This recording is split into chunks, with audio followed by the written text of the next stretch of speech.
My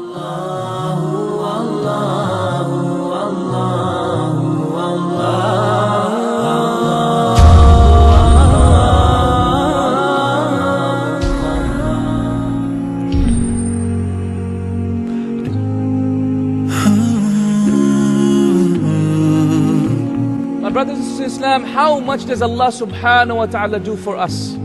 He created us. He gave us life. He gave us good health. He gave us wealth.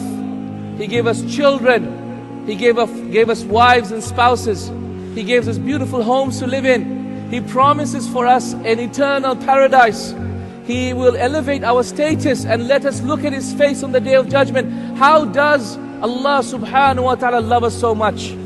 It's shown by the fact that even when we disobey Him, He still feeds us. He still clothes us. He still lets us breathe by Allah.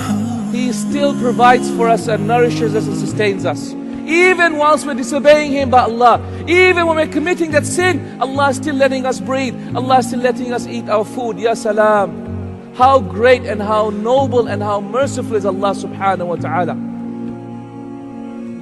How is it so that Abu Bakr, as the Amir, as the head of a state, he would travel every day after Fajr to a blind elderly woman's house and clean her house, and prepare her children, tend to her animals, and yet she didn't even know who he was, who this man was.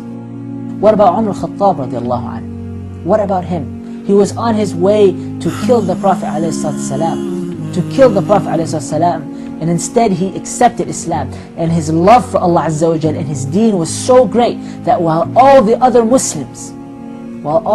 Muslims were hiding their Islam, he was ready to proclaim his Islam. What about Uthman ibn Affan radiallahu anhu wa ardah? What about him when he was asked to give? When he gave, my dear brothers and sisters, he gave from the best of what we had. Uthman ibn Affan, he gave the best of what he had in all of what he had, or as much as he could. Ali ibn Abi Talib radiallahu anhu, the Sahaba said that they left him after Isha in ruku', and they came before Fajr and they found him in ruku', except there was one difference. There was one difference, that his beard was soaked. His beard was soaked and there was a puddle beneath him. Ya Allah, Ya Allah. But by Allah, you are special. You are special. He created you and you're more valuable to Allah subhanahu wa ta'ala than the Kaaba. Wallahi, the scholars of Islam say, the tears of a believer are more precious than the Kaaba. Hakada qala Shawkani. My brothers, my sisters in Islam, one day the Prophet ﷺ stood up in the depths of the night. It is authentically reported in Al-Bukhari that he raised his hands up to the heavens and he said, Oh Allah, my ummah, my ummah.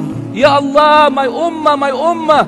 Ya Allah, my ummah, my ummah. He couldn't say more than that. He couldn't finish his sentences because he was so emotional. Until the night passed and the last third of the night came, until Fajr time came, and at that point Jibreel alayhi salatu wasalam came down and said, Ya Muhammad sallallahu alayhi wasallam, Allah has sent me and said, Ya Muhammad, your Lord will not disappoint you regarding your ummah. Your Lord will not disappoint you regarding your ummah.